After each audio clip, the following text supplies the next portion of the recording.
अस्सलाम वालेकुम। Chemistry part 1 chapter number 2 experimental technique, और इसमें जो इससे अगली सेपरेशन टेक्निक है और वो है क्रिस्टलाइजेशन। हम स्टार्ट करते हैं क्रिस्टलाइजेशन। इससे पहले हमने सेपरेशन टेक्निक पढ़ी और वो थी फिल्ट्रेशन सब्लिमेशन। फिल्ट्रेशन में हमने कहा था कि ये वो सेपरेशन टेक्निक है जिसमें इनसॉल्युबल पार्टिकल को हम किसी सॉल्वेंट्स में से सेपरेट करते हैं। तो क्रिस्टलाइजेशन ये ऐसी सेपरेशन टेक्निक होगी कि इसको स्टार्ट में वो लिखता है कि कई दफ़ा हम जब कोई केमिकल प्रोडक्ट बनाते हैं, केमिकल रिएक्शन से कोई प्रोडक्ट बनाएं, तो वो जो प्रोडक्ट है वो क्रूड प्रोडक्ट हुआ करता है। क्रूड प्रोडक्ट क्या होगा? ऐसा सब्सटेंस, क्रूड प्रोडक्ट या क्रूड सब्सटेंस ऐसा सब्सटेंस होगा विच कंटेन इम्प्योरिटीज़। ठीक है, अब इम्प्योरिटीज़ दो तरह की होती हैं, एक सॉल्युबल और दूसरी इनसॉल्युबल। इनसॉल्युबल इम्प्योरिटीज़ हमने कहा था लास्ट टाइम कि वो हम रिमूव कर सकते हैं बाय फिल्ट्रेशन। तो जो सॉल्युबल इम्प्योरिटीज़ होंगी वो फिल्ट्रेशन से सेपरेट नहीं हो सकती, तो उनको हम रिमूव करने के लिए जो मेथड यूज़ करेंगे वो आएगा क्रिस्टलाइजेशन।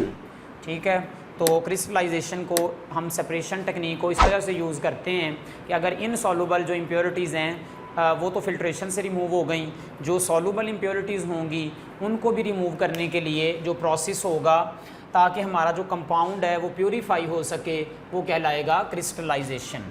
अब स्टार्ट में पहले हम पढ़ेंगे इसका प्रिंसिपल कि क्या इसका प्रिंसिपल है, किस तरह से हम क्रिस्टलाइजेशन करेंगे। तो उससे पहले थोड़ा सा ये देख लें कि ये जो टॉपिक है ये लॉन्ग क्वेश्चन के हवाले से भी इम्पॉर्टेंट है, पूरे का पूरा लॉन्ग भी आता है, और इसके जो हम मेथड पढ़ेंगे क्रिस्टलाइजेशन के, उसमें से तकरीबन हर मेथड पर एक या दो के अलावा शॉर्ट क्वेश्चन बनेंगे। तो ये जो टॉपिक है ये शॉर्ट क्वेश्चन के हवाले से इस चैप्टर का बहुत इंपॉर्टेंट टॉपिक है। तो प्रिंसिपल में कि किस तरह से क्या प्रिंसिपल है क्रिस्टलाइजेशन का, इसका जो प्रिंसिपल है वो ये है कि हम इसके लिए कोई एक सॉल्वेंट चूज़ करते हैं, ऐसा सॉल्वेंट जिसके अंदर हमारा जो सॉल्ट है वो सॉल्युबल हो maximum at a high temperature. ठीक है, प्रिंसिपल क्या है कि a solvent is chosen in which our solute is more soluble at a high temperature and minimum amount of solute is soluble at a low temperature। तो principle में इसकी क्या हम लिखेंगे? प्रिंसिपल क्या solvent is taken in which our solute, जो हमारा solute है मतलब उसमें इम्प्योरिटीज़ जो हैं वो सॉल्युबल ना हो, सिर्फ़ और सिर्फ हमारा जो सॉल्यूट हो वो सॉल्युबल हो ज़्यादा से ज़्यादा। और सॉल्युबल के लिए क्या रूल है कि वो हाई टेम्परेचर पर मोर सॉल्युबल हो और लो टेम्परेचर पर या रूम टेम्परेचर पर उसकी सॉल्युबिलिटी उतनी ही क्या हो, कम हो। तो इस प्रोसेस से हम लोग क्या कर सकते हैं, अपने सॉल्यूट को इम्प्योरिटी से सेपरेट कर सकते हैं। ठीक है, अच्छा, इसके लिए हमने एक पहला तो पढ़ा कि हम सॉल्वेंट लेंगे जिसमें हम सॉल्यूट क्या करेंगे, सॉल्युबल करेंगे, सॉल्युबल करते जाएंगे हाई टेम्परेचर पर। सॉल्युबल करते करते हम उसको कन्वर्ट कर लेंगे सैचुरेटेड सॉल्यूशन में। यहाँ सैचुरेटेड सॉल्यूशन का ये मतलब होगा कि हम मिनिमम अमाउंट लेंगे सॉल्वेंट की, मतलब सॉल्वेंट कम लेंगे। ये नहीं है कि 1 लीटर सॉल्वेंट में सिर्फ हम 1 मोल सिर्फ सॉल्यूट ले लें। मिनिमम अमाउंट होगी सॉल्वेंट की और सॉल्यूट की अमाउंट जो होगी वो ज़्यादा होगी। तो वो जो कंसनट्रेटेड सॉल्यूशन बनेगा, ठीक है, उसको हम यहाँ पर क्या नाम दे देंगे, सैचुरेटेड सॉल्यूशन का। हमने हालांकि सैचुरेटेड सॉल्यूशन वो पढ़ा है कि जिसमें सॉल्यूट की ज़्यादा अमाउंट हल नहीं होती, no more amount of a solute is added at a particular temperature, उस वक्त वो सैचुरेटेड बना होता है। लेकिन चूंकि हम प्योरीफाई कर रहे हैं तो हमने उसको भी सॉल्युबल कर लेना है, तो इसलिए हमने इसको समझने के लिए सैचुरेटेड का वर्ड इसलिए यूज़ किया कि सॉल्वेंट कम होगा और सॉल्यूट क्या होगा, ज़्यादा होगा। अब हम पढ़ते हैं इसकी वर्किंग कि किस तरह से हम क्रिस्टलाइजेशन जो है प्रोसेस करेंगे, इसके डिफरेंट स्टेप्स कि उनको फॉलो करते हुए हम सॉल्यूट को क्या कर लेंगे, क्रिस्टलाइज कर लेंगे, प्योर फॉर्म में सेपरेट कर लेंगे। तो इसमें सबसे पहला जो पॉइंट आएगा वो आएगा चॉइस ऑफ द सॉल्वेंट। ये शॉर्ट क्वेश्चन भी है ठीक है। What are the criteria require for choice a solvent for crystallisation, कि हम कौन से क्राइटेरियाज को फॉलो करते हुए कौन सा सॉल्वेंट जो है वो लेंगे क्रिस्टलाइजेशन मेथड के लिए। तो ऐसा करने के लिए चूँकि अब तो ये लिटरेचर के अंदर जब रिसर्च हो चुकी हैं तो बहुत सारे सॉल्वेंट का साथ सॉल्यूट भी दिया होता है कि इसके लिए ये सूटेबल है। जब स्टार्ट में था तो उस वक्त हिट एंड ट्रायल मेथड किया जाता था। हिट एंड ट्रायल मेथड का क्या होता है, डिफरेंट सॉल्वेंट लेकर उनसे बारी बारी जो है वो चेक करना कि कौन सा जो सॉल्वेंट है वो ज़्यादा हमारे लिए सूटेबल होगा। तो इस मेथड को कहते थे हिट एंड ट्रायल। जो इसमें मेथड डेवलप था जिससे हम ये पता लगाते थे कि ये सॉल्वेंट बेस्ट है, वो मेथड्स यहाँ 3, 4, 5 दिए हैं, उनको फॉलो करते हुए हम सॉल्वेंट को क्या करेंगे, चूज़ करेंगे। तो उसमें पहला पॉइंट ये है कि सॉल्वेंट हमारा ऐसा होना चाहिए which dissolve large amount of a substance at its boiling point. ठीक है, मतलब जो मैंने ऊपर बात बताई थी उसके प्रिंसिपल में कि सॉल्वेंट वो होना चाहिए कि जब उसका बॉइलिंग पॉइंट आ जाए, मतलब जब वो हाई टेम्परेचर पे चला जाए, उस वक़्त वो सॉल्यूट को मैक्सिमम डिज़ोल्व करे और मिनिमम डिज़ोल्व करे सॉल्यूट को जब टेम्परेचर क्या हो, लो हो। तो पहला पॉइंट आ गया, it should dissolve large amount of substance at its boiling point and small amount at a room temperature. फिर इसमें दूसरा पॉइंट ये आया कि it should not react chemically with solute. Solvent वो होना चाहिए जो केमिकली सॉल्यूट के साथ रिएक्ट ना करे। ठीक है, अगर ऐसा होगा तो सॉल्वेंट के अंदर फ़र्ज़ करें कुछ इम्प्योरिटीज़ भी सॉल्यूबल हो गई, तो जब हम क्रिस्टल बनाएंगे तो वो सॉल्वेंट भी उसी के साथ क्या हो जाएगा, रिएक्ट किया होगा। तो हमारा सब्सटेंस के साथ साथ सॉल्वेंट भी क्या हो जाएगा, क्रिस्टलाइज हो जाएगा। उसके अंदर कोई थोड़ी बहुत अगर इम्प्योरिटी सॉल्यूबल भी हुई है वो भी उसी के अंदर आ जाएगी। इसका मतलब है वो प्योरीफाई नहीं होगा। तो दूसरा क्या होना चाहिए, केमिकली सॉल्यूट के साथ इट नॉट रिएक्ट, इसको रिएक्ट नहीं करना चाहिए। नंबर 3 इसमें it should not dissolve the impurities, कि इसके अंदर जो हमारी इम्प्योरिटीज़ हैं वो डिज़ोल्व नहीं होनी चाहिए। सिर्फ़ और सिर्फ कौन डिज़ोल्व होना चाहिए, हमारा सॉल्वेंट। ठीक है, क्योंकि अगर इम्प्योरिटी डिज़ोल्व हो गई तो वो क्रिस्टलाइज होते हुए फ़र्ज़ करें कुछ सॉल्वेंट भी उसके अंदर एम्बेडेड हुआ, जैसा कि हम देखते हैं कि कुछ हमारे ऐसे कंपाउंड हैं जैसा कि कॉपर सल्फेट, ठीक है, इसके साथ कुछ वाटर मॉलिक्यूल इसके सॉलिड के अंदर एम्बेडेड होते हैं। अगर हम सॉल्वेंट वाटर ले रहे हैं उसके अंदर अगर कुछ इम्प्योरिटीज़ भी आ चुकी तो वो फिर हमारे क्रिस्टल्स को क्या कर देंगी, क्रूड कर देंगी, वो प्योरीफाई नहीं होगा।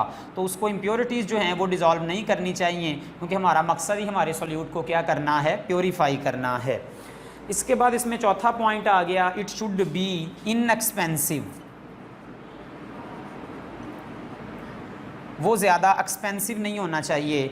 ठीक है, क्योंकि यहाँ पर हमारा सॉल्वेंट जो होगा क्रिस्टलाइज करते हुए ज़ाया भी हो सकता है और नॉर्मली होता भी है। तो इसलिए हमने क्या करना है, इनएक्सपेंसिव जो है वो सॉल्वेंट लेना है। ये उसका क्या आ गया, चौथा पॉइंट आ गया। इसके बाद 5वां पॉइंट है, it should be safe to use. इसको यूज़ करते हुए ये सेफ़ हो। ठीक है, एक तो जो है इनएक्सपेंसिव होना चाहिए और इसको सेफ़ मेथड होना चाहिए यूज़ करते हुए। मतलब ये नहीं है कि ये बहुत ज़्यादा पॉइजनस सब्सटेंस है तो यूज़ करते हुए जो पर्सन यूज़ कर रहा है उसके लिए ख़तरा हो जाए। और एक तो इजी होना चाहिए और दूसरा ये इजीली रिमूव भी हो जाए। इजीली रिमूव का क्या मतलब होगा कि जब हमने क्रिस्टल्स बनाने हैं तो इजीली वो जो सॉल्वेंट है वो उससे क्या हो जाए, सेपरेट हो जाए। कई दफ़ा हम बॉइलिंग करके भी सेपरेट करते हैं तो बॉइलिंग पॉइंट कम होना चाहिए। ये आ गया, it is safe to use and it is easily removable. फिर एक और आया कि जब हम कूल करें, हम क्रिस्टल्स बनाएंगे इस तरह से कि जब हम इसको हाई टेम्परेचर पर डिज़ोल्व करेंगे तो डिज़ोल्व करते हुए बाद में हम उसका टेम्परेचर कम करेंगे तो कूल होने पर वो जो सब्सटेंस होगा वो क्रिस्टल्स की फॉर्म में आ जाएगा। तो ऑन कूलिंग, जब हम कूलिंग करेंगे तो इसमें से क्रिस्टल्स वेल फॉर्म में डिवेलप होने चाहिए। ठीक है, it form well form crystals. उनकी शेप वो ज़रा चेंज ना हो, it gives well form of the crystals. अभी ये कुछ प्रॉपर्टी थी जिनमें से कोई से 3 से 4 आपने शॉर्ट में तैयार करनी है। What are the requirements of a solvent to be usable for crystallisation, ये इंपॉर्टेंट इसमें शॉर्ट क्वेश्चन है। और वर्किंग के अंदर हम पहला पॉइंट कर रहे थे, क्रिस्टलाइजेशंस के लिए सॉल्ट को क्रिस्टल्स में प्योरीफाई करने के लिए हम पहला का यूज़ करेंगे, कोई एक ऐसा सॉल्वेंट चूज़ करेंगे। इसकी एग्जांपल हैं, कौन कौन सा सॉल्वेंट चूज़ होता है इसके लिए वाटर है, रेक्टिफाइड स्पिरिट है, ठीक है, ये हुआ करती है 95% एथानॉल। इसी तरह से इसमें एब्सोल्यूट अल्कोहल है, 100% अल्कोहल, इसमें ईथर आ जाएगा। ये कुछ सॉल्वेंट हैं जो कि चूज़ होंगे फॉर क्रिस्टलाइजेशन। इस तरह से क्लोरोफॉर्म है, कार्बन टेट्रा क्लोराइड है। तो अगर एक सॉल्वेंट हमारी ये तमाम क्राइटेरिया फुलफ़िल ना करे जो हमने ऊपर लिखे, तो क्या किया जा सकता है, एक से ज़्यादा सॉल्वेंट को मिक्स करके भी उनको एज आ सॉल्वेंट के तौर पर क्या किया जा सकता है, चूज़ किया जा सकता है। क्योंकि हमने वो सॉल्वेंट लेना है जो इन क्राइटेरिया को क्या करेगा, फॉलो करेगा। मतलब आप वाटर को इसके साथ मिक्स कर सकते हैं अल्कोहल से, या अल्कोहल से carbon tetra chloride, alcohol ether mix कर लें। इनको मिक्स करके भी क्या किया जा सकता है, यूज़ किया जा सकता है। अब इसमें दूसरा पॉइंट कि हमने अपना सॉल्वेंट चूज़ कर लिया, चूज़ करने के बाद अब उसको क्या करना है, डिज़ोल्व, और क्या बनाना है उसका सैचुरेटेड सॉल्यूशन। तो दूसरी हेडिंग इसमें आएगी, preparation of saturated solution. Saturated solution बनाने का क्या तरीका है, मैंने बताया कि आप क्या करेंगे, सॉल्यूट को minimum amount of the solvent में डिज़ोल्व करेंगे, और डिज़ोल्व करके आप इसको साथ हीट करेंगे। इसके बॉइलिंग पॉइंट पर इसको क्या करते जाएंगे, डिज़ोल्व, और क्या बनता जाएगा, ये सैचुरेटेड सॉल्यूशन। ठीक है, आप थोड़ा सा सॉल्वेंट बहुत कम लेंगे, सॉल्यूट जितना भी है ऐड करते जाएं। एक हद ऐसी आएगी कि वो उसके अंदर मज़ीद डिज़ोल्व नहीं होगा, तो आप थोड़ा सा टेम्परेचर चूँकि हमने हाई किया हुआ है और डिज़ोल्व होता जाएगा। अगर मज़ीद उस सॉल्वेंट के अंदर सॉल्यूट डिज़ोल्व नहीं हो रहा, तो आप थोड़ा सा सॉल्वेंट और ले लें ताकि सारे का सारा हमारा सॉल्यूट क्या हो जाए, डिज़ोल्व हो जाए। इस वक्त ये क्या बन चुका होगा, सैचुरेटेड सॉल्यूशन। जब इसको डिज़ोल्व करना है तो चूँकि हमने सॉल्वेंट को हीट करना है, अब सॉल्वेंट को हीट करने का तरीका है कि हमारा सॉल्वेंट अगर तो ऐसा है कि वो फायर को कैच नहीं करता, तो आप डायरेक्ट उसको हीट करें। लेकिन अगर हम ये सॉल्वेंट ले लें जैसा कि ईथर है या अल्कोहल है, इनको डायरेक्ट हीट करें तो इनको आग लग जाती है, ये फायर को कैच कर लेते हैं। तो इनको हीट करते हुए हम क्या करेंगे, इनडायरेक्ट हीटिंग करेंगे, और वो है by using water bath. Water bath mean कि आप एक कंटेनर लेंगे, इसके अंदर वाटर फिल करेंगे, और फिर उसके अंदर आप दूसरा कंटेनर ऐड करके इसमें वो सब्सटेंस हमारा पड़ा होगा जिसको हम डिज़ोल्व कर रहे हैं, इसके अंदर डिज़ोल्व करेंगे। तो देखें यहाँ से हम इसको हीट डायरेक्ट नहीं करेंगे, हम इस वाटर को हीट करेंगे, और वो वाटर इसको क्या करेगा, अंदर हीट प्रोवाइड करेगा। तो ये उस वक्त होगा कि जब हमारा सॉल्वेंट क्या करे, कैच कर ले फायर को। तो इससे बचने के लिए क्या किया जाता है, इसको indirectly by using water bath heat किया जाता है। ठीक है, यहाँ पर हमारी प्रेपरेशन हो गई सैचुरेटेड सॉल्यूशन की।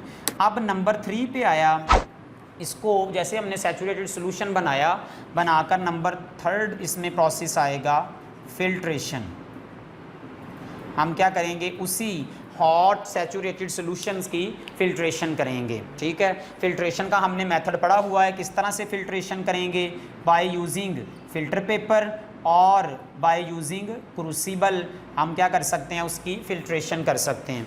अगर हम फिल्ट्रेशन कर रहे हैं बाय यूजिंग फिल्टर पेपर, जो कि हमारा नॉर्मल या फ्लूटिड फ़िल्टर पेपर, तो उसके लिए हमने कहा था कि हम एक फ़नल लेते हैं, उस फ़नल पर फ़िल्टर पेपर को रैप करते हैं, इसके अंदर पेस्ट करते हैं फ़िल्टर पेपर को, हमने कल मेथड सीखा था, और फिर क्या करते हैं, उसकी फ़िल्ट्रेशन किया करते हैं। अब कुछ ऐसे सब्सटेंस हैं कि जैसे क्योंकि हमने इसको बनाया है हाई टेम्परेचर पर, इसका मतलब जैसे जैसे हम इसका टेम्परेचर यहाँ से हीटिंग जो है स्टॉप करेंगे, इस सॉल्यूशन का टेम्परेचर लो होगा, लो होने पर वो सॉल्यूट किस में आना शुरू हो जाएगा, क्रिस्टल्स में। ठीक है, तो जब हम यहाँ पर से इसको फ़िल्टर कर रहे हैं, तो फ़िल्टर करते हुए पॉसिबिलिटी है कि वो जैसे जैसे यहाँ से सॉल्वेंट पास करे, सॉल्वेंट के अंदर हमारे क्या डिज़ोल्व था, हमारा जो सोल्यूट था, मतलब यहाँ से सोल्यूशन पास करेगा। जो इसके अंदर इनसॉल्युबल इम्प्योरिटी थी जो हल नहीं हुई थी वो इस फिल्टर पेपर के ऊपर रह जाएंगी। अब देखें यहाँ से पास होते हुए चूँकि इस सॉल्वेंट में सोल्यूट मौजूद है, तो चूँकि यहाँ इस सॉल्वेंट का अब टेम्परेचर भी कम हो चुका, तो हो सकता है कि इसकी स्टेम के अंदर क्रिस्टल्स बनना शुरू हो जाएं। तो इससे बचाने के लिए कि ड्यूरिंग फिल्ट्रेशन क्रिस्टल फॉर्मेशन ना हो सके, हम लोग एक फ़नल है वो यूज़ कर लेते हैं और उस फ़नल का नाम है हॉट वाटर फ़नल। वो फ़नल क्या है कि इस तरह की सेम फ़नल है, उसकी दीवारों के साथ यहाँ पर मैं एक पाइप सा शो कर रहा हूँ, यहाँ पर ऐसे हॉट वाटर पास किया जाता है। वो हॉट वाटर इसकी वॉल्स को हॉट करता है जिससे अंदर सॉल्वेंट का टेम्परेचर भी हाई रहता है, तो वो जो क्रिस्टल्स है वो फॉर्मेशन यहाँ पर नहीं हो सकती। तो इसका मतलब है जब चूँकि हम हॉट फिल्टर करेंगे सॉल्यूशंस को, तो कुछ ऐसे सब्सटेंस, कुछ तो नहीं, जैसे जैसे हमारे सॉल्वेंट का टेम्परेचर कम होगा पॉसिबिलिटी या क्रिस्टल फॉर्मेशन होना शुरू हो जाए, तो यहाँ क्रिस्टल्स हमने नहीं बनाने क्योंकि बाकी फिल्ट्रेशन नहीं हो सकेगी। तो क्या किया जाएगा, उस हॉट वाटर फनल का यूज़ कर लिया जाएगा। इससे हमारी प्री मिच्योर क्रिस्टलाइजेशन नहीं होगी। प्री मिच्योर का क्या मतलब होगा कि अभी फिल्ट्रेशन के दौरान ही क्रिस्टल्स बनना शुरू हो जाएं, इसको कहते हैं प्री मिच्योर क्रिस्टलाइजेशन। तो इसको बचाने के लिए हॉट वाटर फनल यूज़ हुई। अच्छा, अब इसके बाद इसमें चौथा पॉइंट आएगा, चूँकि हमने फ़िल्टर कर लिया, फ़िल्टर करके जो हमारे पास यहाँ पर आया ये कहलाएगा फिल्ट्रेट, और ये जो ऊपर बचा होगा जो कि इनसॉल्युबल इम्प्योरिटीज़ है उसको बोला करते हैं रेजिड्यू। तो रेजिड्यू क्या कहलाता है, the insoluble impurities which is left after filtration it is called residue. और वो चीज़ जो फिल्ट्रेशन के बाद हमें नीचे मिलती है वो क्या कहलाता है, फिल्ट्रेट। अब हम इस फिल्ट्रेट को लेंगे और इस फिल्ट्रेट की क्या करेंगे, कूलिंग। तो चौथा स्टेप यहाँ हमारा आएगा कूलिंग ऑफ फिल्ट्रेट, ठीक है, ताकि कूल करने पर हम उस सोल्यूट के क्रिस्टल्स बना सकें। अब कूलिंग के लिए यहाँ पर दो तरह से की जा सकती है, एक है वेरी स्लो कूलिंग और दूसरी टाइप है मॉडरेट कूलिंग, ठीक है। अच्छा, वो कहता है जब हम मॉडरेट कूलिंग करते हैं तो इससे हमें क्रिस्टल्स ना तो बहुत ज़्यादा बड़े साइज़ के मिलते हैं ना बहुत ज़्यादा छोटे साइज़ के, बल्कि मीडियम साइज़ के क्रिस्टल्स मिला करते हैं, ठीक है। इसलिए नॉर्मली प्रेफर क्या किया जाता है, मॉडरेट कूलिंग।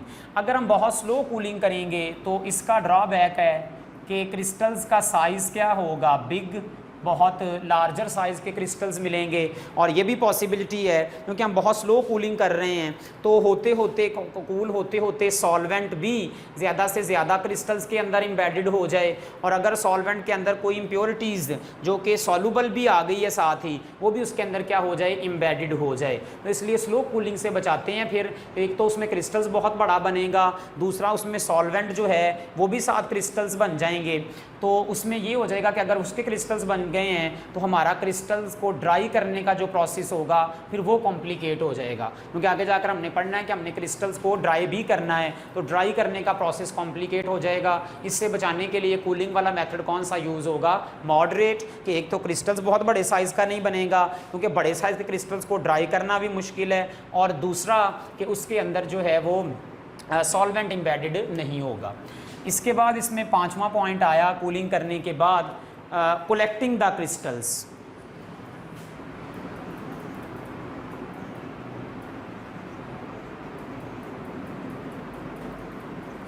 जब हम इसको कूल कर लेंगे तो क्या होगा, सॉल्वेंट अलहदा हो जाएगा, क्रिस्टल्स अलहदा हो जाएंगे। अब इनको क्या करना है, कलेक्ट करना है। तो कलेक्ट करने के लिए फिर हम इसके लिए क्या यूज़ करेंगे, फिल्ट्रेशन प्रोसेस।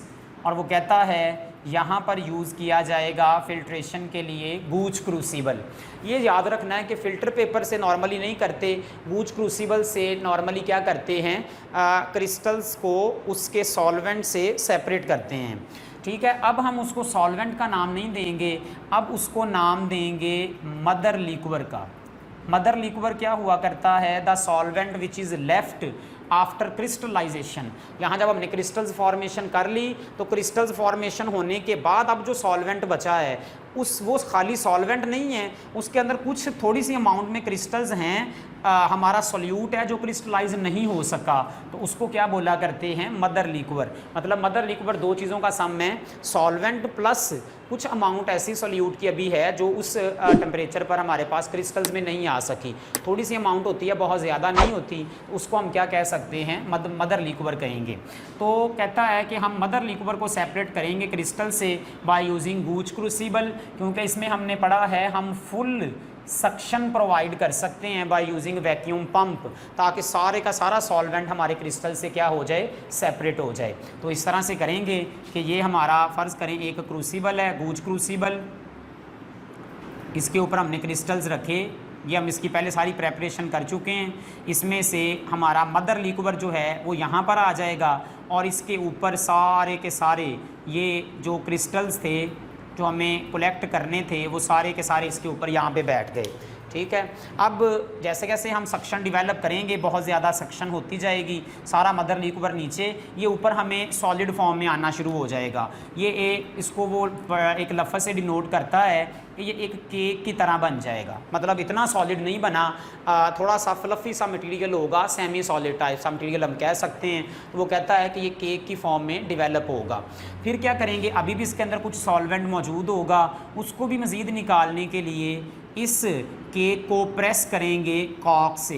कॉक है कि हमारे पास प्लास्टिक टाइप मटेरियल होगा, उससे इसको क्या करेंगे, प्रेस करेंगे। इतना प्रेस नहीं करना कि ये सारा जो है वो टूट जाए, ये होगा प्रेस करने से जो इसके प्रेस का यहाँ मतलब आप ये समझ लें कि हम निचोड़ रहे हैं इसको, जो इसके अंदर कुछ बचा कुचा सॉल्वेंट है उसको भी क्या कर रहे हैं, उससे बाहर निकाल रहे हैं। तो इस तरह से हम लोग क्या करते जाएंगे, इसको क्रिस्टल्स को कलेक्ट करते जाएंगे। फिर इसको प्रेस करने के बाद इन्हीं क्रिस्टल्स के ऊपर हम एक अलहदा सॉल्वेंट जिसके अंदर हमारा सॉल्यूट डिज़ोल्व ना हो उसको पास करेंगे, और वो सॉल्वेंट किस फॉर्म में लेना है, कोल्ड फॉर्म में। तो कोल्ड सॉल्वेंट लेंगे। कोल्ड क्या करेगा, एक तो इसका टेम्परेचर कम करेगा ताकि ये रिजिड भी होना शुरू हो जाए, दूसरा अगर कोई इसके अंदर इम्प्योरिटीज़ हैं, ठीक है, वो इससे पास होते हुए जब इसमें से पास करेंगे तो वो भी क्या होती जाएंगी, यहाँ से सेपरेट होती जाएंगी। हाँ, ये याद रहे कि ऐसा सॉल्वेंट नहीं ले लेना कि ये इसको अपने अंदर क्या कर ले, डिज़ोल्व कर ले। ठीक है, तो हम कोल्ड सॉल्वेंट ले लेंगे। नॉर्मली हमारा ये भी हो सकता है, क्योंकि हमने पढ़ा हुआ है कि रूम टेम्परेचर के ऊपर हमारा सॉल्यूट हमारे सॉल्वेंट के अंदर डिज़ोल्व नहीं होता, तो जो कोई थोड़ी बहुत इम्प्योरिटीज़ हैं वो भी निकल जाएंगी इसमें से। ठीक है, और कोल्ड करने से ये और भी क्या होता जाएगा, रिजिड। इसको क्या करेंगे, वॉश करेंगे। तो ये हमारा इस तरह से क्या हो जाएगा, कलेक्टिंग द क्रिस्टल्स, ये हमारा 5वां पॉइंट होगा। इसके बाद 6ठा पॉइंट है कि ये हमारा क्रिस्टल्स हम यहाँ से ले लेंगे, ये वाला। इन क्रिस्टल्स को चूँकि अभी ये फिर वेट हो चुके हैं इस कोल्ड सॉल्वेंट से भी, तो इसको ड्राई करेंगे। 6ठी हेडिंग आ जाएगी, ड्राइंग द क्रिस्टल्स। अब ड्राई करने के 3 तरीके हैं। पहला इसमें तरीका है बाय यूजिंग फ़िल्टर पेपर। इसमें क्या होगा, 2 फ़िल्टर पेपर लेकर आप क्रिस्टल्स उसके दरमियान रखें और इस तरह से फ़िल्टर पेपर से उनको क्या करें, प्रेस करें। तो इस तरह से प्रेस करते हुए जो उसमें लिक्विड मटेरियल है वो फ़िल्टर पेपर के अंदर एब्जॉर्ब हो जाएगा, वो एब्जॉर्ब कर लेगा और हमारा जो क्रिस्टल्स होगा वो क्या हो जाएगा, ड्राई हो जाएगा। लेकिन इसका कहता है कि 2 ड्रॉबैक हैं, और वो ड्रॉबैक ये कि जब हम इसको इस तरह से प्रेस कर रहे होंगे, ये इसके डिसएडवांटेजेस हैं, तो इससे हमारा जो क्रिस्टल्स होगा वो क्रश हो जाएगा।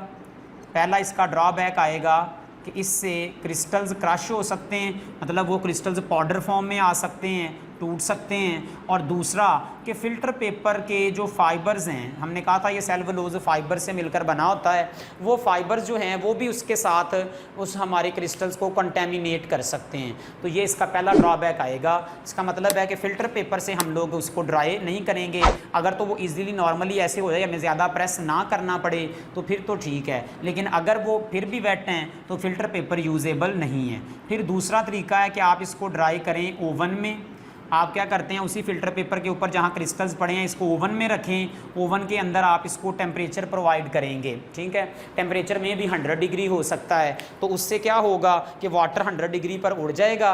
अगर हम फ़र्ज़ करें सॉल्वेंट वाटर ले रहे हैं या उससे नीचे ईथर ले रहे हैं, तो वो लो टेम्परेचर पर वहाँ से वेपोरेट करेगा, हमारा क्रिस्टल्स ड्राई हो जाएगा। लेकिन हम ओवन उस वक्त यूज़ करेंगे अगर ओवन का जो टेम्परेचर हम ले रहे हैं सॉल्वेंट को वेपोरेट करने के लिए, उस टेम्परेचर पर हमारा जो क्रिस्टल्स है वो डीकम्पोज ना हो। मतलब ऐसा ना हो कि उसका मेल्टिंग पॉइंट भी उसी टेम्परेचर पर हो तो वो खुद भी मेल्ट हो जाएगा, या वो उस टेम्परेचर पर डीकम्पोज ना हो रहा हो, तो तब हम लोग क्या करेंगे, ओवन यूज़ करेंगे। तीसरा एक और मेथड है, और ये बेस्ट मेथड है ड्राइंग ऑफ द क्रिस्टल्स में, ये है वैक्यूम डेसिकेटर।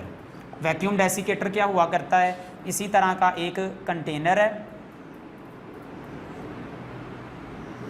ठीक है, जिसके अंदर यहाँ पर एक ये हमने वाच ग्लास, मतलब एक हमने जगह बनाई जहाँ पर क्रिस्टल जो हैं वो फेंकेंगे, क्रिस्टल्स प्लेस कर देंगे, यहाँ पर हम क्रिस्टल्स रख देंगे, इसको यहाँ से ढाँप देंगे, इसके अंदर वैक्यूम है, एयर नहीं है, और इसके साथ साथ यहाँ पर ड्राइंग एजेंट इसके अंदर ऐड कर देते हैं। वो ड्राइंग एजेंट्स क्या हो सकते हैं, वो है सिलिका जेल, ठीक है, आपने सुना हुआ अक्सर सिलिका जेल हमारी जब हम मेडिसिन लेने जाएं तो उसके अंदर भी पड़ी होती है एज आ ड्राइंग एजेंट, जो कि नमी को एब्जॉर्ब कर लेती है। फास्फोरस पेंटाऑक्साइड P2O5, ये भी एक ड्राइंग एजेंट है, और इसके साथ साथ एक और है कैल्शियम क्लोराइड, ठीक है, ये ड्राइंग एजेंट्स हैं जो कि नमी को भी क्या कर लेते हैं, एब्जॉर्ब कर लेते हैं। तो ये इसके अंदर प्लेस करेंगे, इससे क्या हो जाएगा कि वो इन नमी को या इन जो हमारा जो सॉल्वेंट मटेरियल है इनको एब्जॉर्ब कर लेंगे, और हमारा क्रिस्टल्स क्या हो जाएगा, ड्राई हो जाएगा। इसके अंदर क्रिस्टल्स की ना तो क्रश होने के चांस हैं, ना उसके डीकम्पोज होने के चांस हैं। इसका मतलब वैक्यूम डेसिकेटर जो हमारा मेथड है, it is the best method for drying the crystals. देखें यहाँ तक हमने जो 6 पॉइंट पढ़े हैं, इसमें ये शॉर्ट क्वेश्चन है, ठीक है, what is the best method for drying the crystals, या how the crystals are dried, ये आपने फिर अगर ऐसे आ जाए how the crystals are dried तो तीनों बताने होंगे। बेस्ट मेथड आ जाए तो वैक्यूम डेसिकेटर का बताना होगा। फिर यहाँ पर नोट आता है how the crystals are cooled during crystallisation process, तो आपने ये बताना है, ये शॉर्ट क्वेश्चन है। इसके बाद इसमें एक और शॉर्ट क्वेश्चन है जो हमारा लास्ट पॉइंट है, चॉइस ऑफ द सॉल्वेंट, ये शॉर्ट क्वेश्चन है। तो 3 से 4 इसकी वर्किंग के अंदर शॉर्ट क्वेश्चन आ गए, और पूरे का पूरा टॉपिक जो है वो लॉन्ग में भी इंपॉर्टेंट आ गया। अब क्रिस्टल्स हमने ड्राई कर लिए, क्रिस्टल्स को वे करेंगे, और हम अपनी जो कंक्लूजन है वो ड्रा करेंगे कि इतनी परसेंटेज में हमने क्रिस्टल निकाले, ठीक है। ये बेस्ट मेथड है वैसे प्योरीफाई करने का, लेकिन डिपेंड ये करता है कि आप क्रूड सब्सटेंस को लेकर कितनी परसेंटेज के अंदर क्रिस्टल जो है वो क्या कर सकते हैं, एक्सट्रैक्ट कर सकते हैं। तो ये तभी ज़्यादा यूज़फुल है कि अगर एक्सपीरियंस पर्सन जो है वो काम करे। अगर इनएक्सपीरियंस होगा तो जाहिर है वो इन प्रोसेस के दौरान डिफरेंट स्टेप्स के ऊपर बहुत सारी अमाउंट सॉल्यूट की क्या कर देगा, ज़ाया कर देगा। उस वक्त ये बेस्ट मेथड उसके लिए नहीं होगा।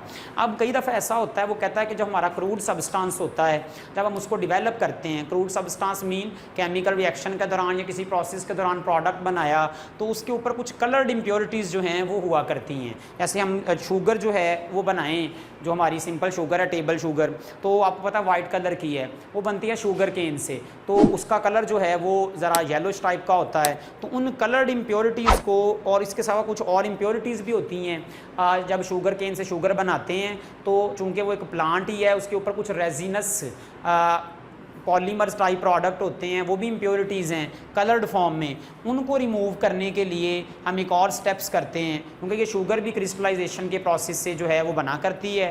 तो उन अनकलर्ड इम्प्योरिटीज़ को रिमूव करने के लिए एक लास्ट जो है मेथड वो हम पढ़ते हैं, और ये हमारा इसमें एक और भी शॉर्ट क्वेश्चन है। डीकलराइजेशन ऑफ अनडिज़ायरेबल इम्प्योरिटीज़ या कलर्ड इम्प्योरिटीज़। तो इनको रिमूव करने का क्या तरीका है कि ये जो हमारा क्रूड सब्सटेंस है, इस सब्सटेंस को लेकर उसी तरह से एक सॉल्वेंट लेंगे जिसमें ये हाई टेम्परेचर पर सॉल्युबल होगा। तो जो ही हम क्रिस्टलाइजेशन का जो प्रिंसिपल था वही फॉलो करेंगे। सॉल्वेंट लेकर हाई टेम्परेचर पर इसको इसमें सॉल्युबलाइज करेंगे, और साथ साथ इसके अंदर ऐड कर देंगे कलर एब्जॉर्बिंग सब्सटेंस। और वो कलर एब्जॉर्बिंग सब्सटेंस क्या हो सकते हैं, एनिमल चारकोल। एनिमल चारकोल की ये प्रॉपर्टी है कि नॉर्मली ये ऑर्गेनिक कंपाउंड जितने भी हों कलर्ड फॉर्म में, या ऑर्गेनिक कंपाउंड जो भी हों, उनको क्या कर लेता है, ये एडजॉर्ब कर लेता है। तो क्या होगा, ये सॉल्वेंट पड़ा था, इसके अंदर हमारा सॉल्यूट जो है वो सॉल्यूबल हो गया। जो कलरिंग इम्प्योरिटीज़ थी वो इस सॉलिड एनिमल चारकोल के ऊपर आकर एडजॉर्ब हो जाएंगी। अब क्या करेंगे, इसको यहाँ से फ़िल्टर करेंगे। तो फ़िल्टर करने के बाद ये जो हमने आगे पढ़ा था तीसरे से चौथा स्टेप कूल करेंगे, कलेक्ट करेंगे, ड्राई करेंगे, क्रिस्टल्स हमारा अलहदा हो जाएगा, उसके अंदर जो कलर्ड इम्प्योरिटी थी वो इस एनिमल चारकोल के ऊपर क्या हो जाएगी, सेपरेट हो जाएगी।